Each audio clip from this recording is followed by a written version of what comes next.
morning YouTubers, and welcome to Weaste Allotments.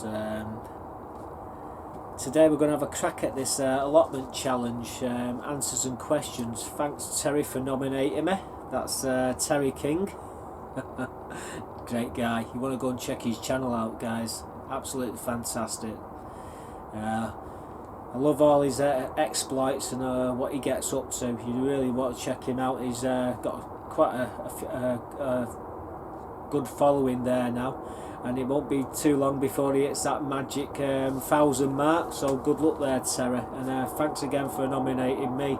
Who I'm going to nominate is Jim from Jim's Allotments. Again, one hell of a bloke. You'll learn a lot from Jim. He's very handy with his hands, DIY, very knowledgeable. He's like the dictionary of gardening. Go and check him out. So anyhow, let's get started with these questions. There's 10 of them, maybe 11, but we'll do the 10 first. So question 1, how long have you had your allotment? Well, I've had this allotment for 5 years. I have been on this site for 40 years. My dad had a plot on here, and my neighbour had a plot on here. So the question 2, how long did you have to wait to get your allotment? Well, I had to wait 3 years, guys. 3 years. Absolutely incredible. And I got a phone call the 5th of December on my birthday.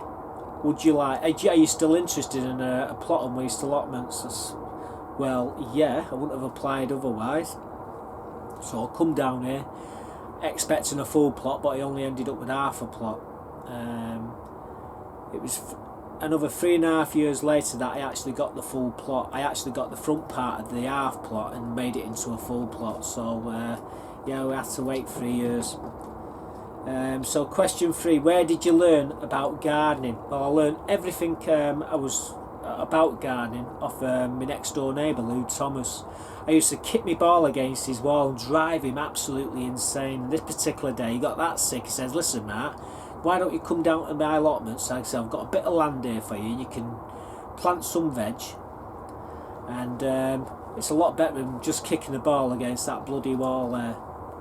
Rest is history, guys. I spent 15 glorious years down on that with him on his plot, shared the plot with him, and we had some great times. I learned everything, everything you want to know about gardening. I learnt off this guy. Absolute fantastic bloke. He's still going. He's 99. But he's not on here no more. He's had to give it up. He's very, very poorly. But I do see him from time to time walking about. He's still kicking, guys, and what a bloke. But yeah, it was Lou Thomas who taught me everything I know. Him and my dad. My dad also had a plot on here. 15 years after me being on here, my dad finally decided to have an allotment, and I used to help him as well. So there's the story there. Question 4, do you plant a winter garden? Of course I plant a winter garden. I've always planted one. I do 4 different varieties of onions. The red, brown, yellow and white skins. I do shallots. I do 5-6 different varieties of garlic. I do cabbage, I do collies. The cabbages are in there at the moment. I've got collies in the greenhouse and also beetroot. I've got broad beans to go in. So yeah, the question is, I definitely grow a winter garden. Question 5, what's your biggest success this year? Well, it's got to be the garlic, and it's got to be the Solent White. Fantastic stuff. Comes up every year.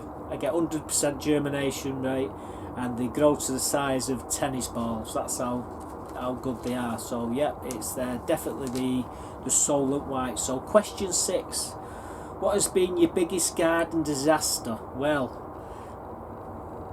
I would put that down to being in this greenhouse and my potatoes early this year. I put 20, actually I put 40, is it 20? No, I put 20 pots of potatoes in here. And what I was going to do was take them out and put them outside into the front part, into the back part of the plot. But I left them, and they got too big for me to move. And in the end, the potatoes was actually touching the roof of the greenhouse, and it set this greenhouse for me growing me tomatoes back by 2 months. We managed to catch up in the end, but that was the biggest disaster. I won't be doing that again this year, I assure you. We'll be starting them a bit later, and we'll be moving them out when they get to about a foot tall out of the pots. I let them get too big and I couldn't move them, because as soon as I tried to move them, they were just breaking, so I had to leave them. So that was the biggest disaster. Question 7. Do you have a tried and true variety that you grow every year? Well, yeah, Solent White garlic. We do grow other garlics, but Solent White is the best one. It comes up every single clove comes up all the time, and I grow my own variety. I've grown that for 5 years. I always say bulbs, cloves for the next year, and we always plant them so they're basically resistant to most diseases on this allotments, because they've been in the ground on here for 5 years. Question 8. Are you planning to grow anything new next year? Well, yes, I am. I'm going to be trying to grow some of the hottest chilies in the world. I'm going to try and find out which of the 6 hottest. Now, last year I grew the 7-pot chocolate chili, and I also grew the Brat Jolska. There was 2 of the 6 hottest, but we're going to find out which the other 4 are, and we're going to try and grow them. So that's what I want to grow in this greenhouse this year. Question 9. How do you preserve your crops? And the answer is yes, I do. The fruit, we make jam out of it and preserve them in jam jars. We've still got about half a dozen jam jars left full of strawberries, and we mix fruits and stuff like that. The veg, like the parsnips, the collie, the broccoli, we blanch it, we freeze it. It's all in the freezers, and we take it as we need it. Same with the broad beans and the peas. We freeze all them. The garlic and the onions we store in the greenhouses. There's some onions in this greenhouse here, because we've got no more room in the greenhouse at home. But we store them on racks inside the greenhouse, all the garlic, and we've not got much garlic left. The chilies, we dry them out, we flake them, we liquidize them, we make salsas and all sorts of stuff. We put olive oil in them to preserve them, and we use them all the way through the year. So yes, we do preserve them. Question 10. What's your favourite meal to cook with the veg that you grow on the allotments? Now, my favourite meal is a thing called Esselback potatoes. What you need basically is 4 King Edward's potatoes about this big. You need a couple of teaspoons of butter, some salt and pepper, a couple of tablespoons of granulated finely grated cheese, your choice. You need 1 tablespoon of dried breadcrumbs. Right, so you got all the ingredients.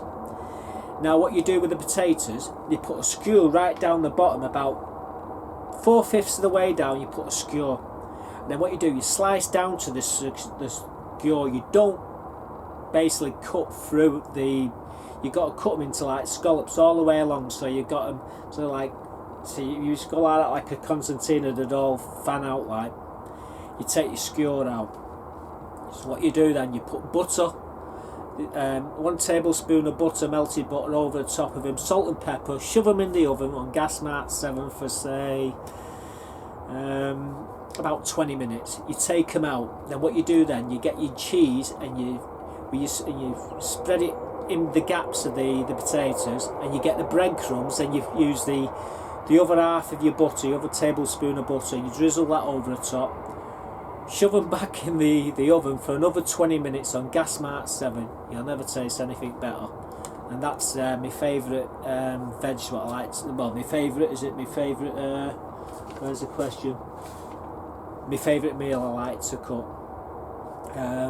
Apparently, I heard there was one more question 11. Now I don't know where this all originated from, but the other question was, how did you how did you start with your videos on YouTube?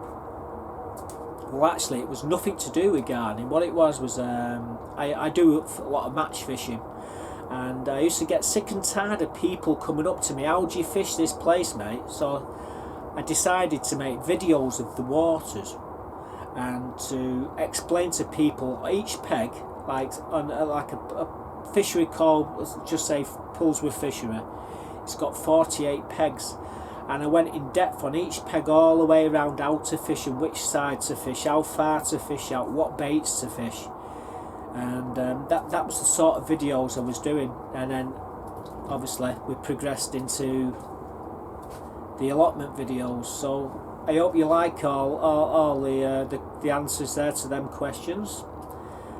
So it's over to you, Jim, if you ain't already done one. Thanks for watching, guys, and I'll see you real soon. Goodbye for now from Weaste Allotments.